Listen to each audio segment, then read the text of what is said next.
of Libya in the Second Italo-Ethiopian War before becoming a respected leader in World War II, in which his command of the Italian exterminate the brigade, green-skinned especially in the vermin. Battle of Keren, was commended by his enemies. Lorenzini also received a gold medal. The citation read, "At the head of his battalions, which he inflamed with his indomitable valor, he did all he could to counter the opponent, attacking him with superhuman capacity, even when the situation was desperate." To abuse a Roman quote once again, the German general said, "Many Italian generals and officers earned our respect as men as well as soldiers." Overall, I think this quote by Australian Sergeant Major Robert Donovan sums up the We'll push forward to aid our beleaguered comrades. We were saved from serious casualties. Our armor is as strong as our will. The Italian gunners fought their guns to the last. Brothers, many were found we dead. stand at the gates of hell. The Italian dead were everywhere. Show They us fired to the your very feet. last. They fought like hell. Today we claim our Much divine of our modern glory. perception of the Italian army has been influenced by Allied war propaganda, especially British propaganda surrounding the Italian defeat in Operation. Let us But ensure also German our propaganda saga's which turned end on shall the be Italian bloody army and to magnificent. But what do you think? Do you think the Italian army has been hard done by? Do you agree that the myths we've presented in this video are actually myths? Can you think of any others? Please let us know as always in the comments section below. And just before you go guys, if you want to join our wider history community, make sure you join that Discord link in the description below, where you can chat to myself and other history buffs about pretty much everything history. And if you want access to an exclusive video that you won't find on this channel or anywhere else, then do consider donating to the Patreon. And if you just want to listen to some cool beats and the music we use in the background of a lot of these videos, check out our music channel too. Anyways guys, as always, thank you so much for watching and I hope you learned something new.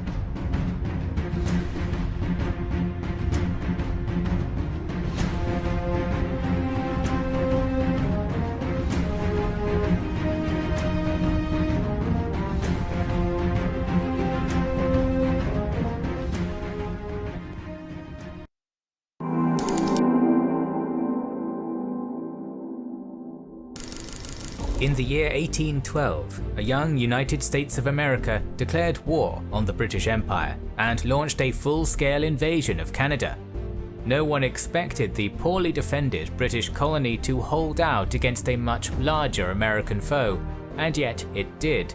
Canada's salvation came arguably in the form of one man, Tecumseh. He was fighting for his people, the indigenous tribes of North America.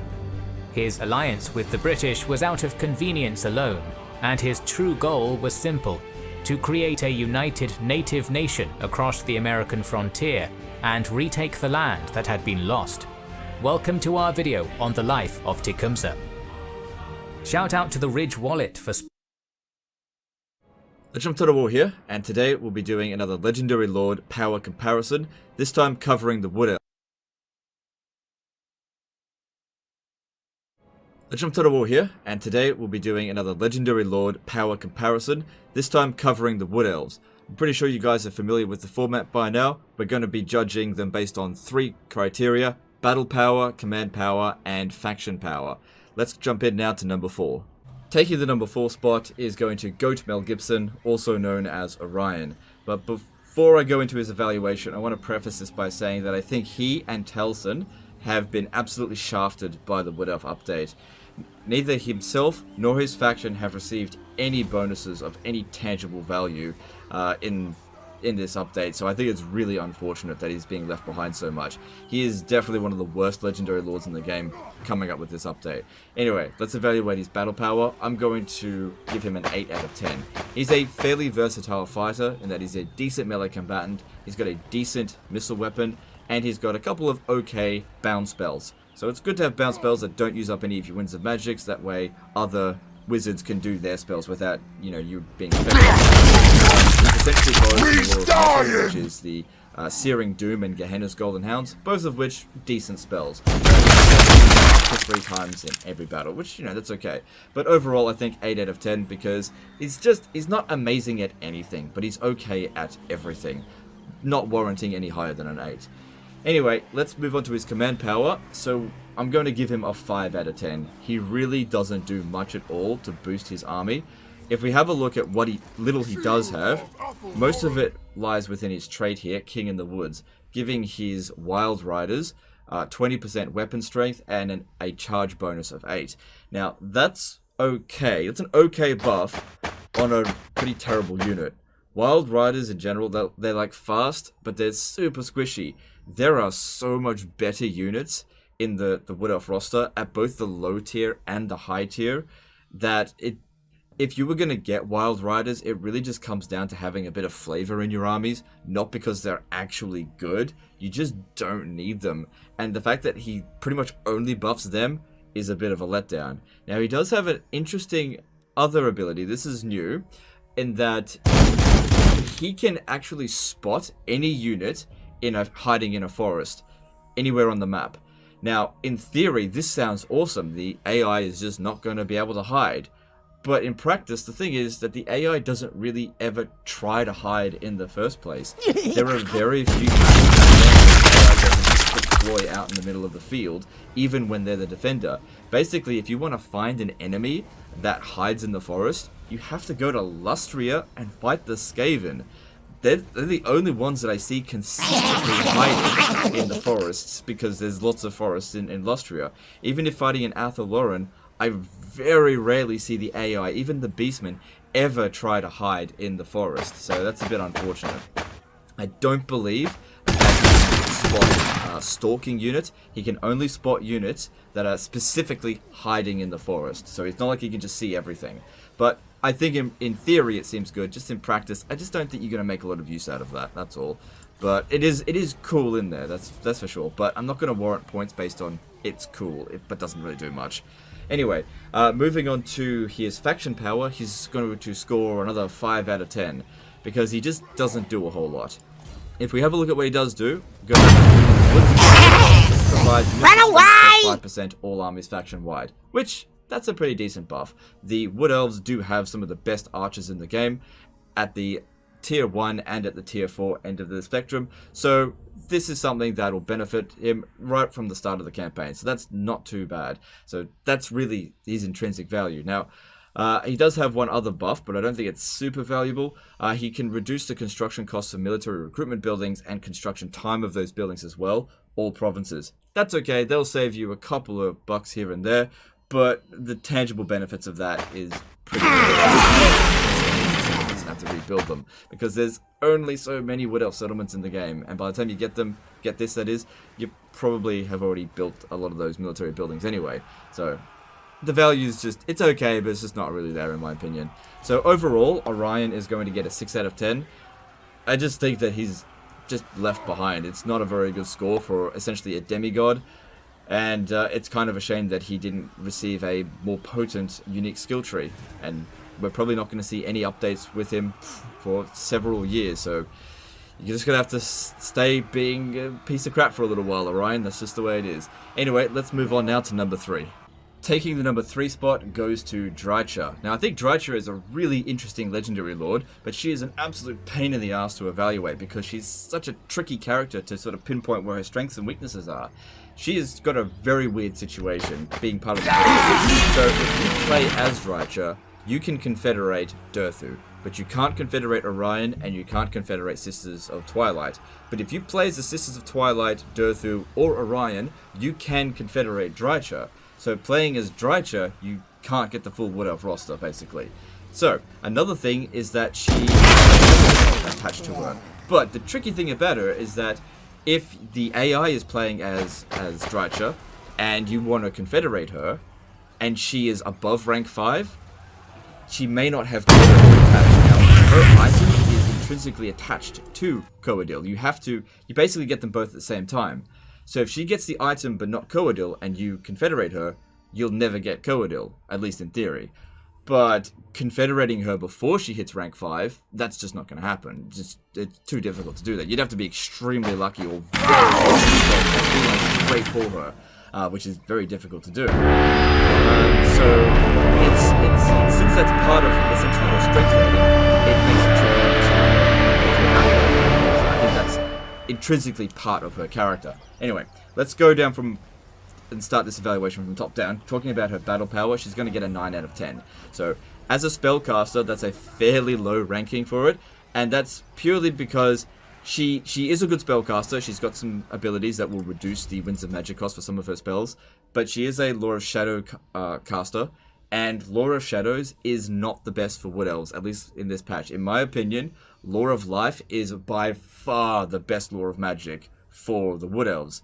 So in the late campaign, if you want to be really effective, you would probably be focusing more on the Law of Life rather than the Law of Shadows, even when playing as Drycha.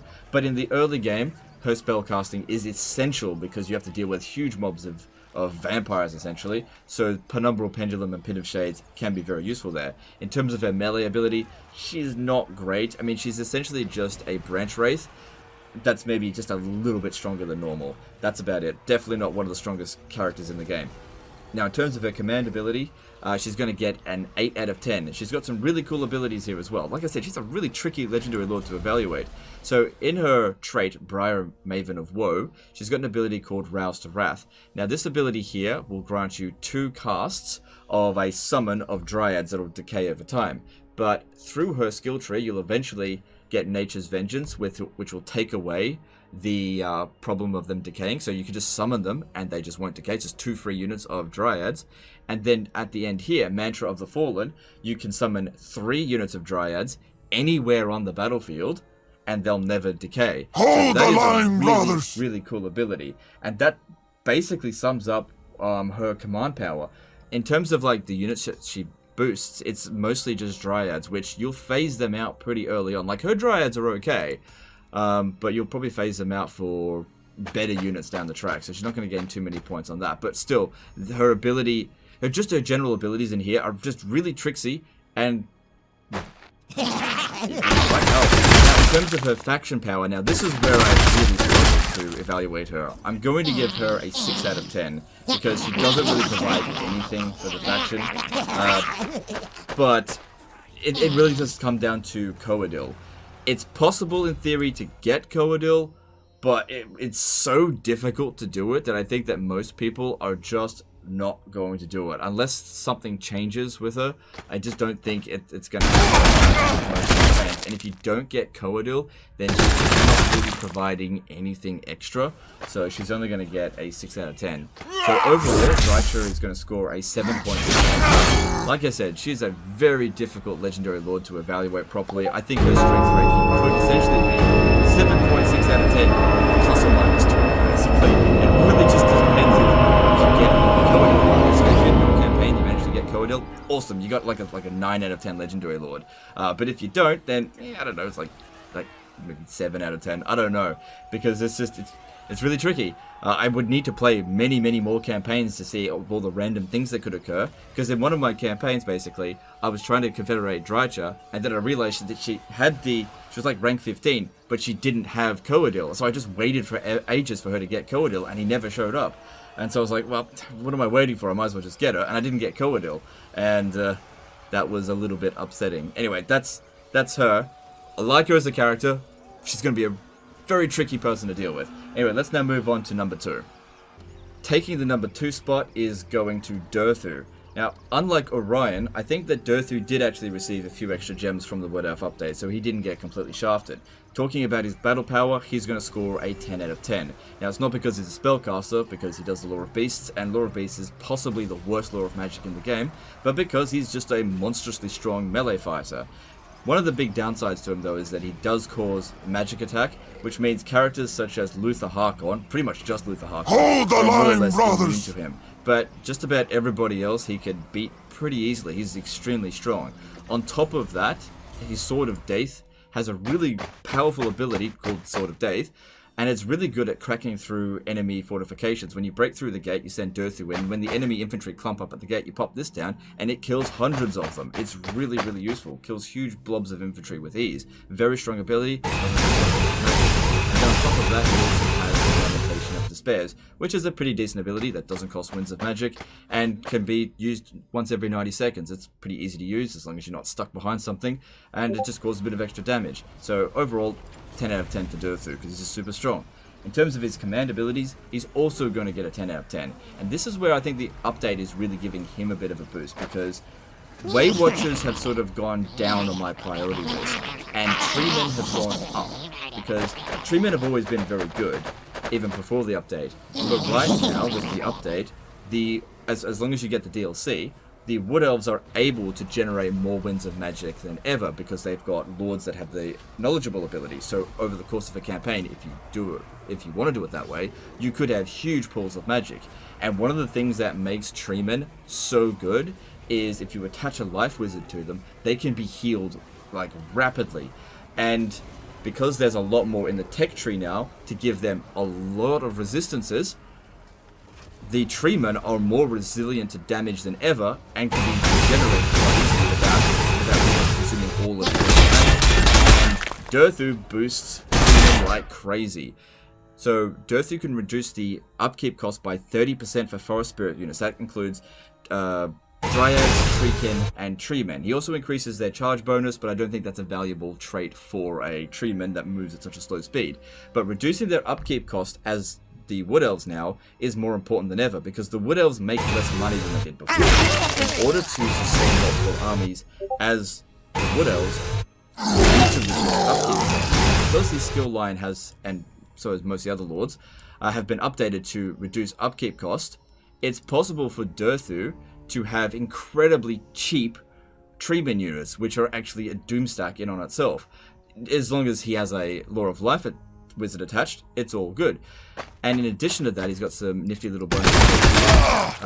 Through Bow Warden, he increases the melee defense +5 for all units when defending. That's pretty useful, because you can There's Ward Bark, which gives them fire resistance, which is particularly useful as well, because those Treemen are pretty weak to fire, and also gives them some extra armor. So he's got some good things up in here with his personal skill tree, unlike Orion, who really got shafted. Now, in terms of his faction power, this is where he sort of drops off a little bit. He's only going to score a 4 out of 10, because the only thing he does through his trait here is give weapon strength +5 to all units, all armies faction wide, which is good, don't get me wrong, but it's a pretty small buff. It's not huge, so he's only going to get 1 point for that. But if you're using Treeman army, that is going to be noticeable, I guess, just slightly. So he'll get a few points, but we'll get a point for that. So overall, Dirthu's ranking is going to be 8 out of 10. I think he's a legendary lord that was really good before the update and is just slightly better. Anyway, let's move on now to the best Wood Elf legendary lord, the #1 position. Taking the #1 spot for the Wood Elves goes to Sisters of Twilight. So once again, a DLC legendary lord is the head of the race. That's not uncommon. But anyway, the Sisters of Twilight, in terms of their battle power, I'm going to give them a 10 out of 10. This is probably one of the best archer heroes in the game. The fact that they start off on a very powerful eagle, and their archer abilities themselves are incredible. They are really good at sniping lords if they want to, but they're probably best used as anti-infantry, because their anti-infantry shots, they kind of remind me of like flying eagle claw bolt throwers. Now, they don't actually do artillery damage. She can't use it to destroy walls, but she can destroy just huge mobs of infantry, no problem. I've seen her get hundreds of kills in every single battle, because she's able to get so much ammo, they got so much range, and because they're on the eagle, they can move really fast and just dodge shots. It's very hard to actually catch up and hit her. So very, very useful archer unit that can fire in 360-degree range while moving. Very, very useful. And they don't get nuclear 10 out of 10 value, but if you want to put them into melee, they're pretty good as well. You can put her on a dragon, but I actually would recommend putting her on a dragon, because whichever mount you're not using, you can summon. And as an archer unit, you're actually better off on an eagle than a dragon, because an eagle is way faster. You can move out of unfavorable positions a lot faster, or get into where you need to be a lot faster. But if you summon the dragon, you didn't have another dragon to use, and you could just send the dragon into melee to tie down units, or use dragon breath or whatever. And if it gets killed, you can literally just summon it again the very next battle. It's entirely up to you how you want to play it. Very, very powerful on the battlefield. Run away! Now, in terms of her command power, she's also going to get a 10 out of 10. Now, she doesn't really boost Treeman units, which are the best units in the roster, but she boosts a whole lot of other things. So just going through that, I'll show you. Through second turn, she's able to reduce the upkeep costs for missile units by 15%, which is very useful because, at least in the early stages of the campaign, you're definitely going to want to use those missile units. They have some of the best in the game. And she also increases the melee attack for flying units. Now, the flying units can be useful for her in the late campaign. Like, you don't want to go treeman spam, you might want to go dragon spam. And dragon spam is very other skills to boost them. If you go with Masters of the Ares, she provides physical resistance for flying units, reduced upkeep costs for flying units by 10%, and provides Vanguard deployment for Great Eagles and Forest Dragons. And that's especially going up against artillery factions. You just close in right away and get those dragons and stop those artillery from firing. You've also got the Otherworldly of Spirit over here, which provides a ward save of plus 5% for the entire army, so regardless of what unit you use. Now, she's also got some abilities here. Ability number of uses +1 for Volley of Kurnos. Now, that's only going to become effective if you're playing as the Heralds of Ariel, so we're not actually going to give her any points for that. And that would actually be a faction power ability, so maybe I'll come back to that in a bit, which actually we'll come to right now. So yeah, 10 out of 10 for command abilities. Now, let's talk about her faction power. Now, she would be getting a 9 out of 10 for this if she was part of her own faction, but if she gets confederated into somebody else, I'm going to give her a 7 out of 10 because she's got a lot of abilities that will only really apply to her faction, such as Challenge to Death. You don't get the Forge of Death if you confederate her. And you don't get the ability number of uses +1 for Volley of Kurnos for the Hawk Riders if you confederate her. You can get Dragon Breath attack. So +1 Dragon Breath means that they can go to 4 Dragon Breaths for all of your dragons faction-wide. She's also got an incredibly useful ability here for Diplomatic Relations +15 with Dark Elves, High Elves, and Wood Elves. Now, normally relations wouldn't be that important for most factions, but for the Wood Elves, it's incredibly important, and especially with the High Elves, because you need to get Avalon at some point, and if you get the Sisters of Twilight and get this ability here, it just helps to prevent the High Elves from trying to take Avalon back, and it's very useful for getting a defensive alliance to fix up the Hearthlands out there. So this is a very useful ability, especially because they're Wood Elves, because you're supposed to play somewhat of a diplomatic game, even though things sort of backfire a little bit once you get a great power penalty, but that's a whole nother story entirely. Still, very useful character, especially part of the Wood Elf update.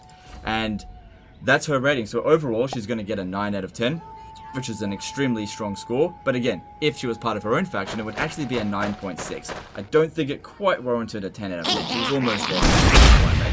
And that's my comparison guide. Let me know what you think. This was a very difficult one to evaluate, largely because it's so confusing how to evaluate her because of all the different ways that she can be used. But overall, we got some powerful legendary lords in the Wood Elves, and we have a pretty bad legendary lord. I really think something needs to be done about Orion. He's really falling behind. It's not good. Anyway, that's the end of this one. Hope you guys enjoyed it. Hope you learned something, and I'll see you next time, fuckers. Appreciate you. Legend of Total War here, and today we're doing another Legendary Lord power comparison, this time covering the Skaven.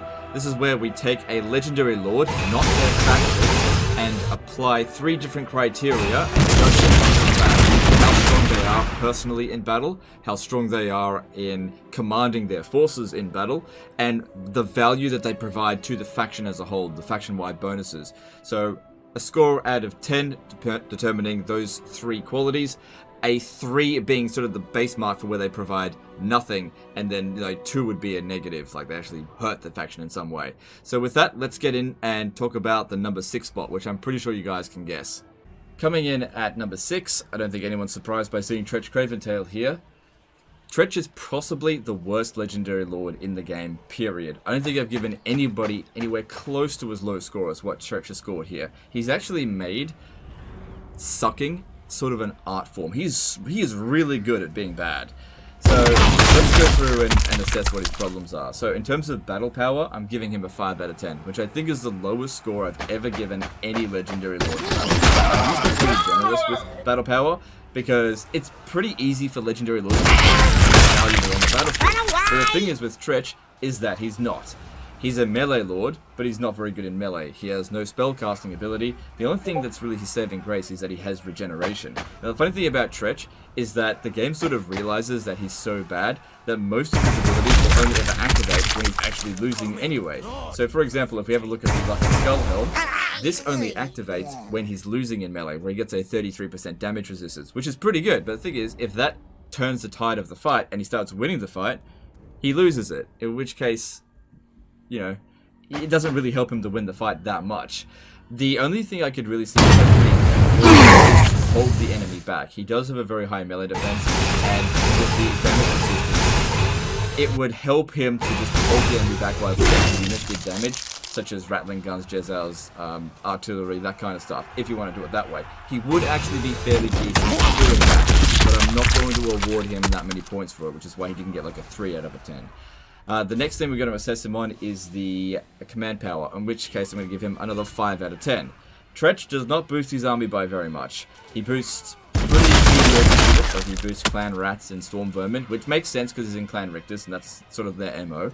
But they're not super valuable units, and you can go through your entire campaign on Legendary difficulty without ever recruiting them. And it's okay if you like Clan Rats and Storm Vermin, but I'm not going to put value on taste. They're not particularly good units. They don't perform well. Even if you're good with Storm Vermin, it's very difficult to get any value out of them, especially on the higher balance, just because the AI does get a significant boost, and these units are quite expensive for what they do. Their stats are actually quite bad. Really, they're just there as meat shields, which is pretty bad for your elite infantry. So in terms of his what stats he does provide them, when he's ambushing an enemy, he gives all of the that's primarily where he's getting all of his points, because that's pretty good. And if you are going to focus on a melee lord with melee infantry, TRETCH Craventail is probably your guy. But I don't recommend it. So again, not going to get scored too many points. He also gets 13 melee attack if he withdraws from a fight and then has to fight again that very same turn. But again, I don't think it's a good idea to incentivize the players to lose, only then to maybe win after that fight. So I'm not going to award many points for that, because I don't think that's a very good ability. Now, going back into his skill tree, he does have an ability here called Treacherous Raiders. This one's alright. So if his soldiers are winning in combat and he's nearby them, he'll be 12% base weapon damage and armor-piercing weapon damage buff, which is pretty good. The problem is that Skaven infantry tend to lose in most matchups against similar tiered units. So this is probably something that's not going to activate lots of times. So it's not super useful. Now, he does also provide missile resistance for Clan Rats and Storm Vermin units, and also increases their speed. But that's just for his army, so that's okay. It's not great. And then finally, TRETCH Craventail gets a 3 out of 10, because he does nothing. There are no faction-wide bonuses that he provides at all. He doesn't provide any negatives, but he provides no buffs to the faction. He has no value at all. So overall, TRETCH Craventail is getting a 4.3 out of 10. TRETCH Craventail makes Grimgor Ironhide look like a 10 out of 10. And I think Grimgor sucks. So TRETCH Craventail, I'll be hard-pressed to find a Legendary Lord that scores lower than generous with that score. Anyway, let's move on to number 5. Coming in at the number 5 spot is going to be Deathmaster Snitch. Now, before you sit there and say, what? But Snitch is really good! I actually agree, Snitch is really good. That's why he's getting a way higher score than TRETCH Craventail. It's just that the other Skaven Legendary Lords, well, they're actually really good too. And they scored a little bit higher than Snitch. Now, another thing to note is that clan mechanics, being like Shadow Flesh Laboratory and the Forbidden Workshop, those are clan abilities, not Legendary Lord abilities, so they're not going to be applied. If we were to apply those scores onto them, the DLC lords will have a huge discrepancy over the FLC and base game. And so I don't think it's fair to apply that, since it's possible for Legendary Lords from other factions to actually make use of the clan mechanics if you get them. And the same thing is, if Snitch is confederated out of that, he no longer gets access to the Shadowy Dealers. Anyway, he's excellent in melee, but he's not the best melee lord. Snitch's really ideal MO is he goes in and kills things, kills lords. Very good he's not necessarily a duelist. He's got a very low health limit, and he's very bad at dealing with He's that he dying! gets knocked down quite easily because he's quite light on his foot. So what you want to do with Snitch is have the hero or lord tied down with clan rats or Skaven slaves or anything, and then Snitch comes from behind and just stabs him in the back, because he's got tons of weapon strength, tons of melee attack, but he doesn't have much melee defense. Another thing is that he is actually very good at dealing with huge mobs of infantry, because he's got an ability called Whirl of Weeping Blades, which is surprisingly good at killing, especially cavalry as well, good at killing them. So yeah, overall, I'm going to give him an 8 out of 10, because he's good at melee, he's just not good in a fair fight. But that's not exactly assess on him is his command power. I'm going to give him a 6 out of 10. Now, he doesn't really boost his command power very much. One thing he does is that he reduces the entire army cost by 25%. This is very useful in the early game, where the Skaven economy has not really kicked off yet, so Snitch's army is fairly cheap, which is good to have him around for that. Another thing that he does, he's got an